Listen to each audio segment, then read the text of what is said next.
everything all right? I heard a noise. Yes, everything's fine. You can take that now.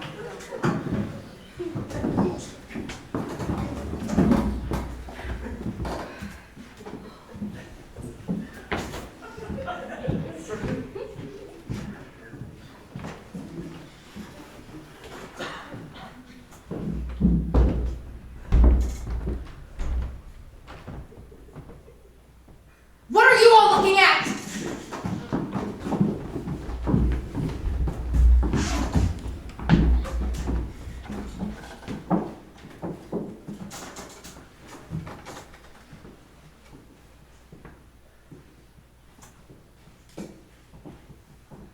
I don't see why we have to behave like children here. Nor do I. We have responsibility here. This is a remarkable thing about democracy, that we are, what is the word? Notified. That we are notified by mail to come down to this place to decide the guilt or innocence of a man we have not known of before. We have nothing to gain or lose by a verdict. This is one of the reasons why we are strong. We should not make this a personal thing. Thank you. Why do you thank me? You forget? It's good to be reminded. I'm glad we're going to be civilized about this. Well, we're still nowhere. No, we're somewhere. Getting there. Maybe. Maybe. Anybody got an idea? How about we have another vote? Ms. Foreman? Fine by me. Anybody object? Let's vote. I want an open ballot. I want to see who stands where. Also fine by me. Anybody object? All right. I vote guilty. 2, Not guilty. 3, Guilty. 4, Guilty. 5, Not guilty. 6, Not guilty. 7, Guilty. 8, Not guilty. 9, Not guilty. 10, Guilty. 11, Not guilty. 12. Guilty. It's 6 to 6. I'll tell you something. The crime is being committed right in this room. The vote is 6 to 6. I'm ready to walk into court right now and declare a hung jury. I'd like to know why you changed your mind. And why you did. And why you did. There are still 6 people here who think we might be turning a murderer loose in the streets. Emotion won't do. Why? I do not think it likely that the old man saw the boy running down the hall. I do not think it likely that the old man heard the boy yell, "I'm going to kill you." Old men dream. And even if he did hear the boy yell, "I'm going to kill you," then we have the authority of this woman to prove that he might not really mean he's going to kill. Let's just say we're a hung jury and take it into the judge. 6 to 6. I don't think we're going to agree on anything. Why don't we just vote? Again? Again. But on what? Well, yeah, vote. Are we or aren't we a hung jury? You mean that we vote yes, we are a hung jury, or no, we are not a hung jury? That's just what I was thinking of. We can't even agree whether or not the window should be open. We'll make it a majority vote. The majority wins. If 7 or more of us vote yes, that we are a hung jury, then we take it into the judge and tell him we're a hung jury. Right. And if 7 or more of us vote no, then we aren't a hung jury and we go on discussing it. It doesn't sound quite right to me. It's the only solution. I agree. It's the only way. Anything to end this. So we're agreed then? 7 or more and we'll take it into the judge? Let's call out our votes. Alright. I vote yes, we are a hung jury. 2, No. 3, Yes. 4, Yes. 5, No. 6, No. 7, Yes. 8, No. 9, No. 10, Yes. 11, No. 12. Yes. Oh no. It's 6 to 6. You can't do a majority to decide if we're a hung jury or not. I went along with the majority vote on this question. And I didn't agree with voting that way, not really. And I still don't. So I'm changing my vote. I say that no, we are not a hung jury. I believe the boy is guilty beyond a reasonable doubt, but there are still some things I want to find out from those who change their minds. Great, so we aren't a hung jury, so we go on discussing it. Good. We go on. Why did you change your mind? Well, She seems so sure, and she has made a number of good points, while she only gets mad and insults everybody. Does the anger and the insult change the guilt of the boy? He did do it. Are you going to turn a murderer loose because one of the jurors gets mad when she thinks a murderer is being turned loose? That's true. There is a doubt. I don't think so. The tracks are straight in front of the window. Let's take that point. L trains screech when they go around curves. The train would have been making a low rumbling sound. So the old man could have heard a scream which is high-pitched. And it is a tenement and they have thin walls. Good. This is it. And what if the old man was wrong about the time it took him to get to the front door, but right about whom he saw? Please remember that there were no fingerprints on the knife, and it's summer, so gloves are unlikely. That's it. Now listen to this woman. She has all the goods. And it might have taken the murderer a few seconds to get a handkerchief out and wipe away the fingerprints. This is a point. So why don't we just time this what to see? Just what are we timing? Yes, let's be exact, please. I am saying that the old man may have been wrong about the time it took him, but right about whom he saw. Now, it might have taken the murderer about 39 seconds to get a handkerchief out and wipe away the fingerprints and get down to the point where the old man saw him. The boy, that is. This gets better and better. We reconstructed the old man getting out of bed and going to the door, and we timed that. So let's reconstruct the actual time. As well as we can reconstruct it. I think a murder could use 30 to 40 seconds off pretty easily at that point. Let's reconstruct the killing. Yes, let's. Here, you be the one to do the stabbing. No, I'll do it. All right, then you be the one to get stabbed. One, you're younger than I am, and don't forget, you take a second to fall. And he was found on his side, his right side, so fall and roll to your right side. If someone hates another man enough to kill him, don't you think it's reasonable to suppose that the murderer would look at his victim for a second or two? Now divorce yourself from this particular case. It's just human nature. Yes, it's reasonable. This is amazing. And what about the old man? If you stab someone, is it automatic? No. If you stab someone, it would at least take a couple seconds.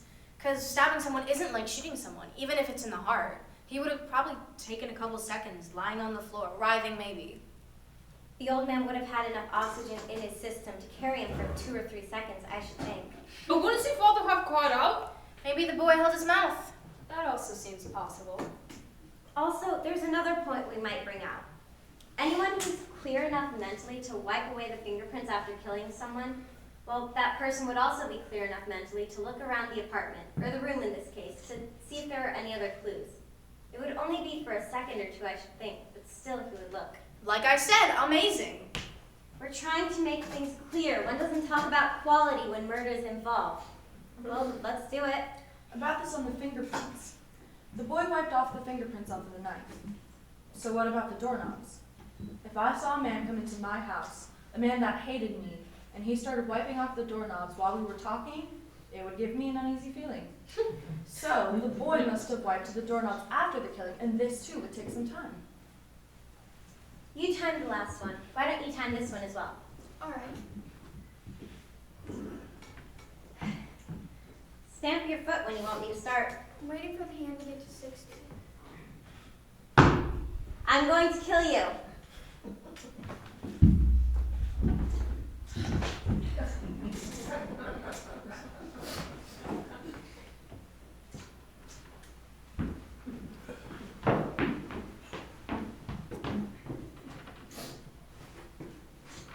He would have wiped both knobs.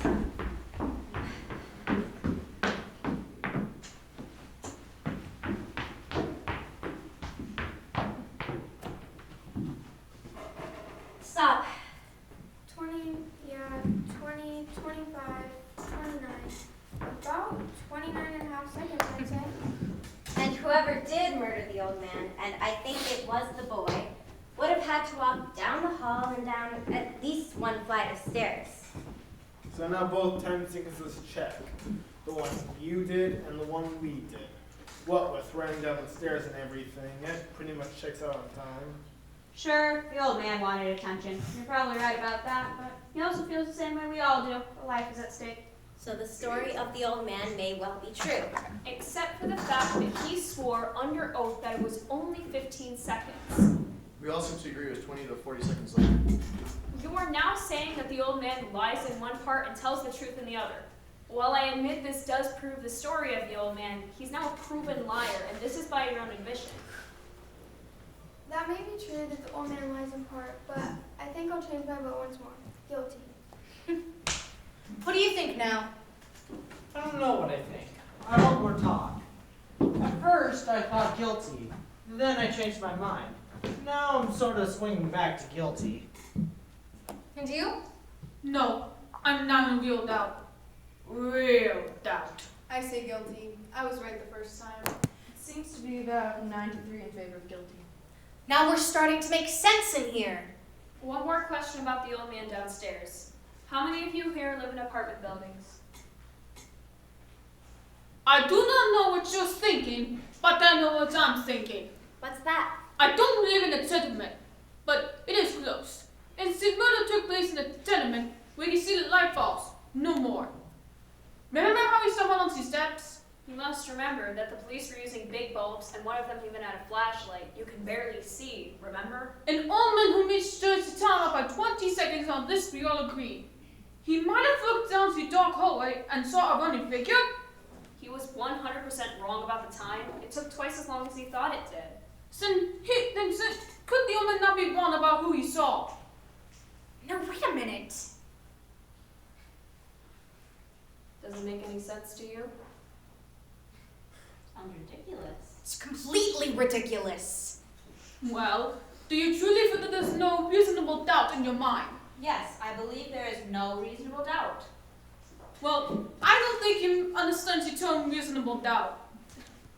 What do you mean I don't understand the term? Who do you think you are to talk to me like that? How do you like this woman? She comes running over here begging for her life, and before she can even take a deep breath, she's telling us how to run the show. The arrogance of her. Nobody here is asking where anybody came from. I was born right here. Or where your parents came from. You know, maybe it wouldn't hurt us all to take a few tips from people who come running here. Maybe we'll learn something. We're not so perfect. Please, I'm used to this. It's alright. Thank you. No, it's not alright. Okay, fine, I apologize. Is that what you want? Yeah, that's what I want. Oh my god, can we please stop the arguing? Does anyone have anything constructive to say? Well, something's been bothering me a little. The whole business about the stab wound and how it was making us the downward angle of it, you know? Don't tell me we're gonna get started on that. They went over it and over in court. I know they did, but I don't go along with it. The boy was 5 feet 8 inches tall, and his father was 6 feet 2 inches tall. That's a difference of 6 inches. It's a very awkward thing to stab down into the chest of a man who's half a foot taller than you are. You're not gonna be satisfied until I show you, so I'll do a demonstration. Somebody get up.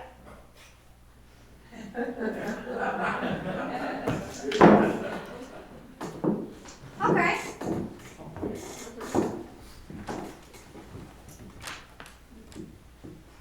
Now watch closely. I don't want to have to do this again. Would you say that's 6 inches? That's more than 6 inches. Might be more.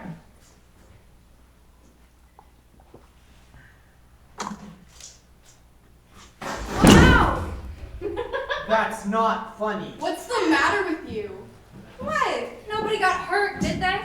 No, nobody's hurt.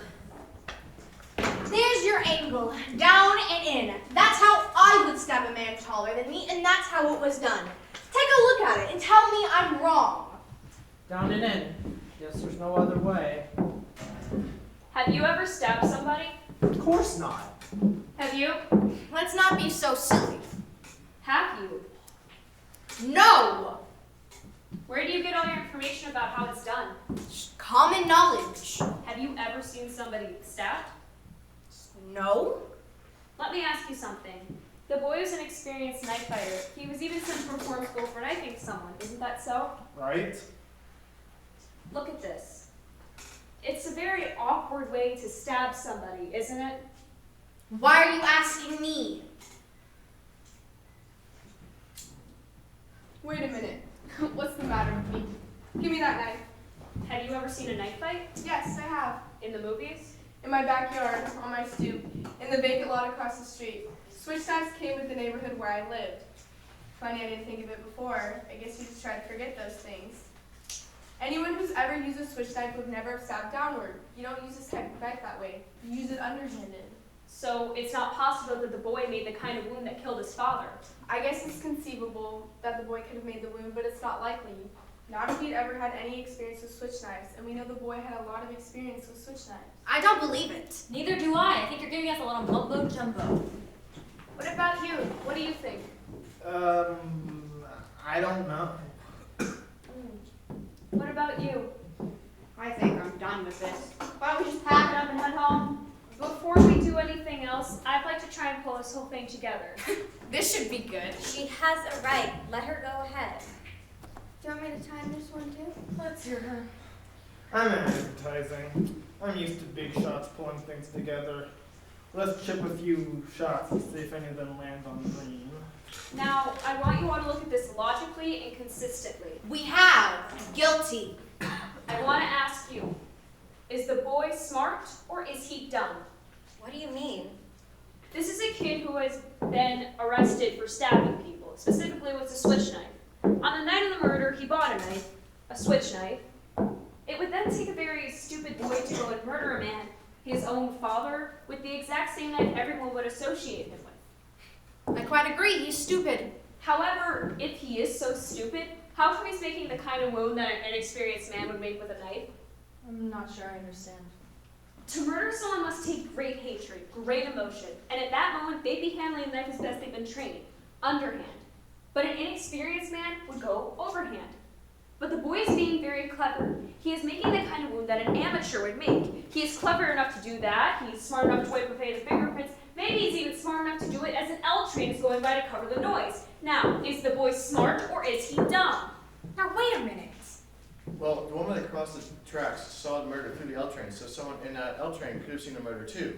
It's a possibility, but nobody that we know of. So it would take an awfully dumb man to do the murder as the train's going by. Exactly. A dumb man, a very stupid man, a man swept by emotion. Probably he didn't hear anything at all. He probably didn't even know a train was going by. And whoever did murder the boy, the father, did it as best as he could. So? This is a boy who has done everything in his power to associate himself with a murder, a switch knife murder. And yet at the same moment of the murder, he is smart. He is smart enough to make the kind of wound that would lead us to suspect someone else, and yet at the same instant, he is dumb enough to do it as an L train is going by. In order to make this kid guilty, you have to say he is stupid from around 8 o'clock until midnight, then he becomes smart for about 1 second, then dumb for a few more seconds, then smart, then dumb, then so on. And also, for this kid to be guilty, you have to say that he is, the old man. You have to say that he is lying half the time and telling the truth the other time. Also, the boy has to be dumb enough that he can't even think of an alibi. Now, let me ask you again, is this kid smart or is he dumb? In order to make this kid guilty, you have to flip his intelligence like a pancake. There is doubt, doubt, doubt! I hadn't thought of that. And the old man downstairs, yes, he swore under oath. He insisted only 15 seconds, but we all agree it must have been 40 or more seconds later. In order to make the kid guilty, you have to say he is smart, then he's dumb, then he's smart, then he's dumb, and then so on. And also, for this kid to be guilty, you have to say that the old man lies in one part and he tells the truth in the other. You can reasonably doubt. I'm sold on reasonable doubt. I think I am too. I wanted more talk, and now I have it. I want another vote. Okay, there's another vote called for. I guess the easiest way to do this is a show of hands. Anyone object? All right, all those in favor of not guilty, raise your hands. 9. And guilty? 3. The vote is 9-3 in favor of acquittal.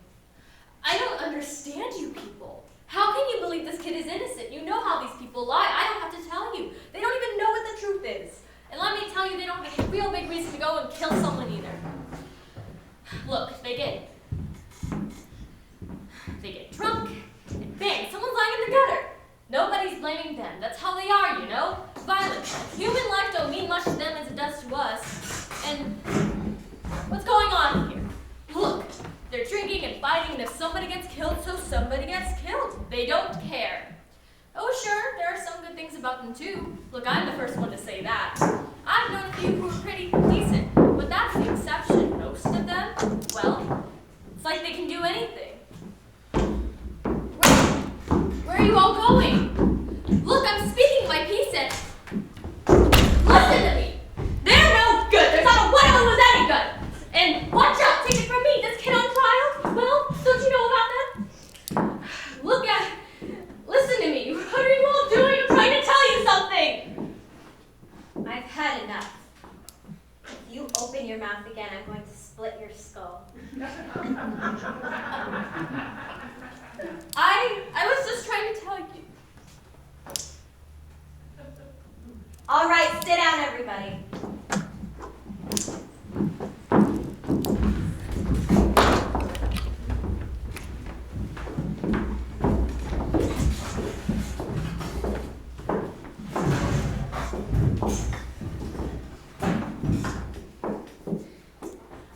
I still think the boy is guilty of murder. I'll tell you why. To me, the most damning evidence was given by the woman across the street, who claimed she actually saw the murder committed. Yeah, as far as I can tell, that's the most important testimony. All right, let's go over her testimony. What exactly did she say? I believe I can recount it accurately. She said that she went to bed at around 11 o'clock that night. Her bed is next to the open window, and she can see into the window across the street. She tossed and turned for over an hour, unable to sleep, and then at around 12:10, she turned toward the window, and as she looked out, she saw the boy stab his father. As far as I can see, this is unshakable testimony. That's what I mean. That's the whole case. Frankly, in view of this, I don't see how you can vote for acquittal. What do you think? Maybe. There's so much evidence to sift. Maybe? What do you mean, maybe? You can throw out all the other evidence. That was my thinking. I don't deny the validity of the points that she's made. Shall we say that on one side of the tracks there's doubt?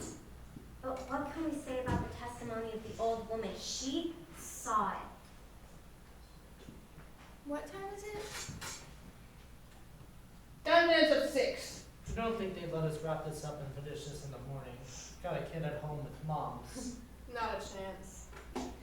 Excuse me, can't you see the clock without your glasses? Not clearly. Oh, Passes are a nuisance, aren't they? what do you do at night when you want to see what time it is? I put on my glasses and look at the clock. I just lie in bed and wait for my clock to chime. My father gave it to us when we married, my husband and I. It was 10 years before we had a place to put it. Do you wear your eyeglasses to bed? Of course not. Nobody does. What about the woman who testified she saw the killing? What about her? Did she wear glasses? Of course! See one of my photos, no? I remember this very clearly. They looked quite strong. That's right, she never took them off. Funny, I never thought of that. I think it's logical to say that the woman wouldn't wear glasses to bed either, and I honestly don't think she would put them on to casually glance out a window at night. She said that the murder took place the instant she looked out the window, and a split second later that the lights went out. She couldn't have had time to put them on. Now, maybe she really does think that she saw the boy. I'd say she only saw a blur. How do you know what she saw? Maybe she's farsighted. How does she know everything? Is there anybody else here who does not think that there is a reasonable doubt? I will always wonder, but there is a reasonable doubt. You're alone. 11 to 1. 11 not guilty and 1 guilty. I don't care that I'm alone. I think the boy is guilty. We're not convinced. I gave you my arguments. And we want to hear them again. We have time. Listen to me. What's the matter with you? You're the one who had all the arguments. The boy's guilty. You can't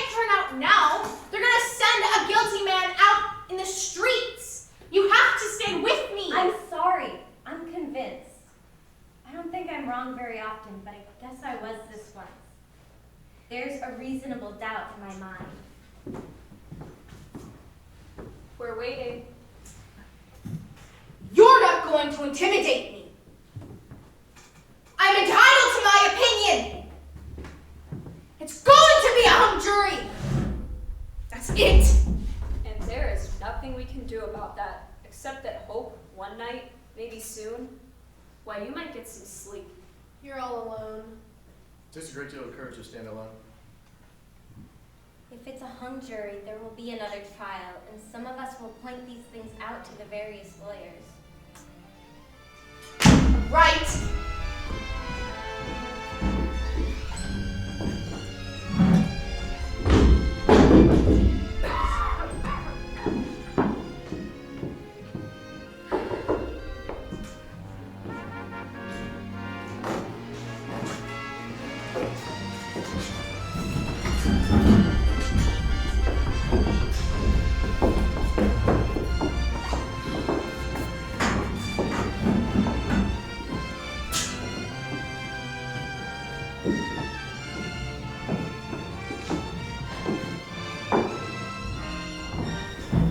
They're waiting.